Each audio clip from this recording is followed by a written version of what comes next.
देखो बेटा, John Teller effect क्या कहते हैं, ये बहुत कम सवाल आता है जेईई में, ठीक है। लेकिन देख लो टॉपिक है Jahn Teller effect coordination compound में। क्या करते हैं, जॉन टेलर इफेक्ट वो इफेक्ट है जिसके अंदर क्या होता है, डिस्टॉर्टेशन हो जाता है रेगुलर ऑक्टाहेड्रल जो ज्योमेट्री होती है ना, उसके अंदर क्या होता है, अगर अनसिमेट्रिकल कॉन्फिगरेशन हो गया। अनसिमेट्रिकल मतलब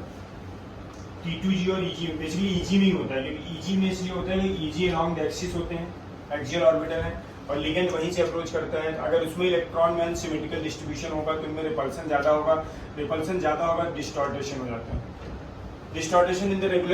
regular octahedral geometry occur when the unsymmetrical configuration is present in EG orbital of the center atom। Centre atom में जो d ऑर्बिटल वाले, d ब्लॉक वाले मेटल है, वही तो d इसमें कोऑर्डिनेशन यूज कर रहे हैं हम लोग। High spin complex in which Jahn Teller effect, देखो हाई स्पिन कॉम्प्लेक्स अगर है हमारे पास, मतलब लो वीक लिगेंड है, तो इसके अंदर क्या होगा कि D1 D2 D3, मतलब D1 D2 का मतलब इसमें एक इलेक्ट्रॉन, भाई D1 D2 का मतलब यही होता है। इसमें कैसा होगा बेटा, देखो इसमें एक इलेक्ट्रॉन बढ़ेंगे, ऊपर तो भी नहीं जाएगा मान लो, इसमें एक इलेक्ट्रॉन बढ़ो, 1 2 3, D1 एक electron, Jahn Teller effect observe नहीं होगा। एक और डाला, अब भी ऑब्जर्व नहीं होगा, क्योंकि ये तो कौन से ऑर्बिटल बोले, इक्विटोरियल वाले हैं। एक और डाला, अब भी D3 तक नहीं होता, लेकिन जैसे मैं D4 बोलूंगा, D4 high spin, high spin का मतलब वीक लिगेंड मैंने लिया D4, जैसे मैंने बोला 1 2 3, चौथा इलेक्ट्रॉन ऊपर गया, जैसे ही EG में पहुंचा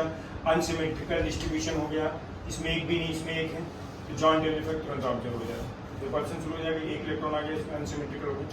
तो D4 हाई स्पिन में जॉन टेलर इफेक्ट ऑब्जर्व कर दिया हमने। एक और माना D9 है मेरे पास, D9 मतलब बताओ कितने इलेक्ट्रॉन, 9 इलेक्ट्रॉन है, भरना शुरू करो, 1 2 3 4 5 6 7 8 और 9, देख लीजिए, जैसे यहाँ 9वां इलेक्ट्रॉन जाएगा ऊपर, अभी 3 हो गए, इसमें 2, इसमें अनसिमेट्रिकल डिस्ट्रीब्यूशन में जॉन टेलर इफेक्ट ऑब्जर्व हो जाएगा।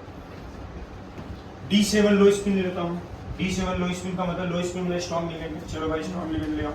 तो लो स्पिन लिया क्या होगा बताओ, भरना शुरू करो, 7 इलेक्ट्रॉन है, 1 2 3 4 5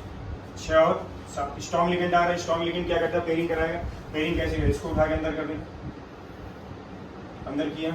EG में एक इलेक्ट्रॉन गया, जॉन टेलर इफेक्ट ऑब्जर्व हो गया, D7 लो स्पिन हो गया। D4 में आ जाओ, D4 में कितना इलेक्ट्रॉन, 4 बरोबर, देख लो बच्चे, D4 1 2 3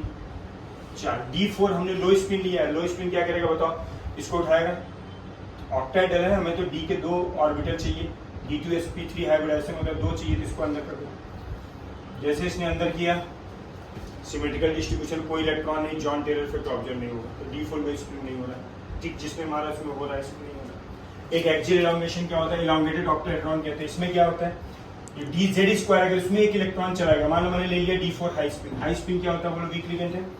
1 2 3 4, जैसे DZ स्क्वायर मान लिया ऑर्बिटल DZ स्क्वायर है, ठीक है, इसके अंदर मान लो एक इलेक्ट्रॉन गया, जैसे इसमें एक इलेक्ट्रॉन जाएगा क्या होगा, DZ स्क्वायर पहुंचा, DZ स्क्वायर एक्सियल ऑर्बिटल है, रिपल्सन शुरू होगा, रिपल्सन शुरू होगा क्या होता है, बॉन्ड लेंथ बढ़ जाती है, क्योंकि रिपल्सन शुरू होगा तो अपने आप को क्या करते हैं, दूर हो जाएगा, दूर हो जाएगा, थोड़ी स्टेबिलिटी बढ़ा लेता है,